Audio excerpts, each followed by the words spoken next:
Channel को subscribe करें एवं बेल आइकन को प्रेस करें ताकि आपको लेटेस्ट नोटिफिकेशन मिलते रहे।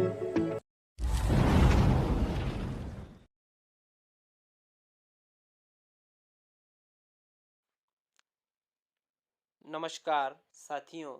साथियों, आज हम कक्षा 9वीं के जो प्रश्न पूछे जाएंगे, एक वाक्य या एक शब्द वाले प्रश्न जो कि 5 अंक उनके लिए निर्धारित किए गए हैं, उन प्रश्नों को जानेंगे, उनके उत्तर को समझेंगे। इससे पहले मैं सही जोड़ी, सही विकल्प, सत्य असत्य और रिक्त स्थानों की पूर्ति वाले प्रश्न से संबंधित वीडियो पहले अपलोड कर चुका हूं। आप उन वीडियो को चैनल की प्लेलिस्ट में जाकर देख सकते हैं या चैनल के वीडियोस में जाकर उसको देख सकते हैं, ताकि आपको सारे कंसेप्ट आपके क्लियर हो जाएंगे। फिर भी कोई चैप्टर आपका अधूरा रहता है या कोई बात आपको समझ में नहीं आती है तो आप हमें कमेंट करके बताएं, आपकी समस्या का समाधान हम करेंगे। तो आज हम एक शब्द और या एक वाक्य में उत्तर वाले प्रश्नों को जानेंगे, जिनके ब्लूप्रिंट में 5 अंक निर्धारित हैं। तो इनको भी हम देख लेते हैं। 4 रेखाखंडों से निर्मित बंद आकृति क्या कहलाती है? तो साथियों, वो चतुर्भुज कहा जाता है। बहुपद 2 माइनस एक्स की घात 2 प्लस एक्स की घात 3 में एक्स की घात 2 का जो गुणांक है वो -1 है। किसी त्रिभुज के तीनों कोणों का योग 180 डिग्री होता है। 1 किलोग्राम में कितने ग्राम होते हैं? तो साथियों, 1000 ग्राम 1 किलोग्राम में होते हैं। अगला है, रेखिक बहुपद में चर की अधिकतम घात 1 होती है। 2 की घात 4 का मान कितना होता है? 2 की घात 4 का मान 16 होता है। घन के आयतन का सूत्र ए की घात 3 होता है। हीरोन के सूत्र में अर्ध परिमाप एस का सूत्र लिखिए। तो एस का जो सूत्र होता है ए प्लस बी प्लस सी बटे 2। अगला है, एक घात वाले को बहुपद को कहते हैं रेखिक बहुपद कहा जाता है। 1 किलोमीटर में कितने मीटर होते हैं? 1000 मीटर होते हैं। 1/3 का दशमलव रूप क्या होगा? तो 1/3 का जो दशमलव रूप होता है 0.33 की बार, यानी 3 बार बार आएंगे, तो ये इसका रूप होगा 0.333 डैश डैश डैश, इस टाइप से। अगला है 0.75 गुणित 3 का मान, तो इसका मान होता है 2.25। 10-20 की उच्च सीमा, 10-20 की उच्च सीमा 20 होती है। अगला है, किसी त्रिभुज में अधिकतम कितने समकोण हो सकते हैं? तो किसी त्रिभुज में अधिकतम एक समकोण हो सकता है।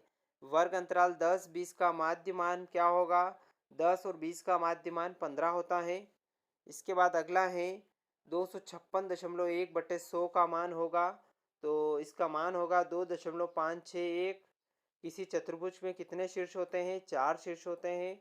3.75 प्लस 2.95 का मान होगा, जिसका मान होता है 6.7। 3 पदों वाले बहुपद को कहते हैं त्रिपदी बहुपद। वह चतुर्भुज जिसकी सम्मुख भुजाएं बराबर हो कहलाता है समांतर चतुर्भुज। हीरोन के सूत्र लिखना है। हीरोन का सूत्र क्षेत्रफल बराबर अंडर रूट एस माइनस ए, एस माइनस बी और एस माइनस सी, जहाँ पर एस जो होता है वो परिमाप होता है त्रिभुज का ए प्लस बी प्लस सी बटे 2, अर्ध परिमाप जिसको कहा जाता है। आयत के परिमाप का सूत्र लिखिए। तो आयत के परिमाप का सूत्र होता है आयत का परिमाप बराबर 2 कोष्ठक में लंबाई प्लस चौड़ाई। वर्ग 10-20 का मध्यमान होगा। 10 और 20 को जोड़ेंगे 30 आएगा, और 30 के आधे करने पर 15 आते हैं, तो इसका मध्यमान 15 है। 0.45 प्लस 0.28, इसको आपको जोड़ने के लिए आपको इसे सबसे पहले रफ कार्य में इसका लिख लें इसको, और इसको जोड़ लें, ताकि आपको कोई दिक्कत नहीं होगी। 0.73 आएगा। निर्देशांक अक्ष तल को 4 भागों में बांट देते हैं, जिन्हें कहा जाता है चतुर्थांश। आयत का प्रत्येक कोण कितने अंश का होता है? तो साथियों, आयत का जो प्रत्येक कोण होता है वो 90 डिग्री का होता है। अगला है, एक सिक्का यदि उछाला गया है तो पट आने की प्रायिकता क्या होगी? सिक्का यदि उछाला गया है तो पट आने की प्रायिकता 1/2 होगी। यदि सिक्का को उछाला गया है और चित आने की प्रायिकता भी पूछा जाए तो भी उसकी प्रायिकता ही 1/2 होगी। यदि 25 रुपये को 5 व्यक्तियों में बांटना है तो प्रत्येक को कितने मिलेंगे? 5-5 रुपये प्रत्येक को मिलेंगे। 5 का भाग दे देंगे 25 रुपये में, तो उसके संख्या आ जाएगी। 80 और 100 का परास क्या होगा? परास का मतलब इन दोनों का डिफरेंस 20 है। अक्षों के प्रतिच्छेद बिंदु को कहा जाता है, अक्षों के प्रतिच्छेद बिंदु को मूल बिंदु कहा जाता है। यदि किसी वर्ग की भुजा a सेंटीमीटर है तो उसका क्षेत्रफल कितना होगा? तो उसका क्षेत्रफल साथियों होगा a की घात 2। किसी सिक्के को उछालने पर चित आने की प्रायिकता क्या होगी, ये अभी पहले बता चुका हूँ। चाहे चित आने की प्रायिकता पूछी जाए या पट आने की प्रायिकता पूछी जाए, प्रायिकता हमेशा 1/2 होती हैं इसकी। इसके बाद अगला है समबाहु त्रिभुज का परिमाप 60 मीटर है तो क्षेत्रफल कितना होगा, तो क्षेत्रफल आएगा 100√3 वर्ग सेंटीमीटर। किसी पासे को फेंक के अंक 2 आने की प्रायिकता क्या होगी, यदि हम पासे को फेंकेंगे तो अंक दो केवल अकेला आंकड़ा है तो प्रायिकता 1/6 होगी। इसी प्रकार समबाहु त्रिभुज का प्रत्येक कोण कितने अंश का होता है, तो समबाहु त्रिभुज का प्रत्येक कोण 60 डिग्री का होता है। किसी पासे को फेंकने पर फलक पर 7 अंक की प्रायिकता, तो फलक पर यह असंभव घटना है और असंभव घटने की प्रायिकता 0 होती है हमेशा। अगला है एक समबाहु त्रिभुज का 16√3 सेंटीमीटर की घात 2 है तो इसका परिमाप आएगा 24 सेंटीमीटर। प्राथमिक आंकड़ों को उदाहरण देकर समझाइए। वे आंकड़े जो किसी व्यक्ति के द्वारा स्वयं एकत्रित किए जाते हैं उन्हें प्राथमिक आंकड़े कहा जाता है। हीरोन का सूत्र मैं पहले ऊपर बता चुका हूँ, आप वहाँ से नोट कर सकते हैं। एक बार और बोले आप चाहो तो मैं बता देता हूँ। क्षेत्रफल बराबर S√S-A, एक बार एस बाहर आएगा और S-A, फिर S-B और S-C, ये अंडर में ही रहेंगे सारे। इसके बाद अगला है 2√3 सेंटीमीटर भुजा वाले समबाहु त्रिभुज का क्षेत्रफल, तो 3√3 सेंटीमीटर की घात 2। किसी चतुर्भुज के चारों कोणों का योग 360 डिग्री होता है। प्रायिकता का सूत्र बताइए।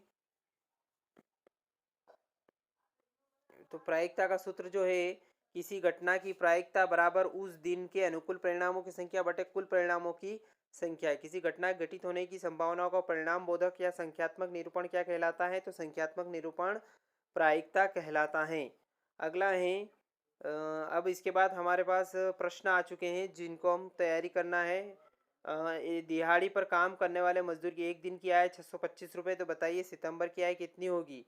एक दिन की यदि 625 है, सितंबर में 30 दिन होते हैं, 30 का यदि हम गुणा करेंगे तो 18,750 उसकी आय होगी।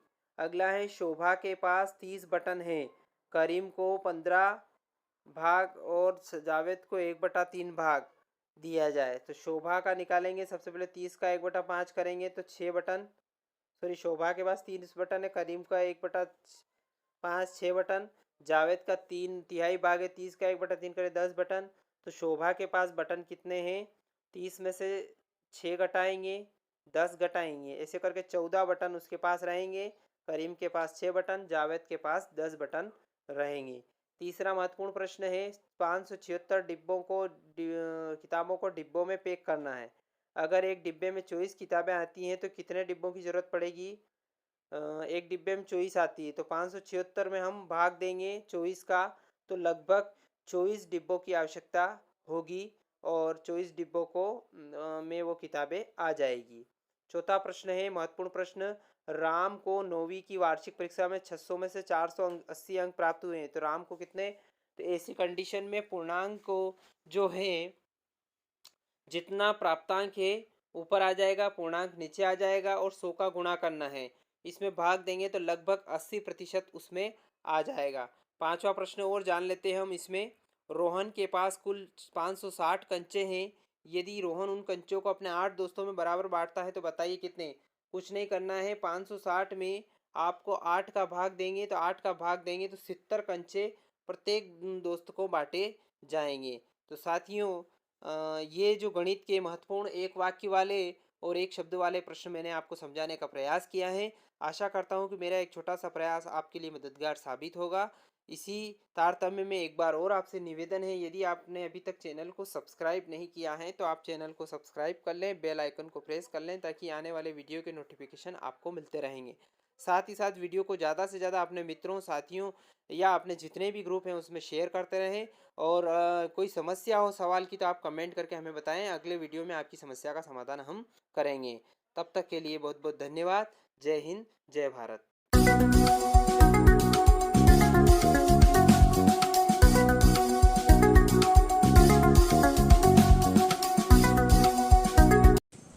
चैनल को सब्सक्राइब करें एवं बेल आइकन को प्रेस करें ताकि आपको लेटेस्ट नोटिफिकेशन मिलते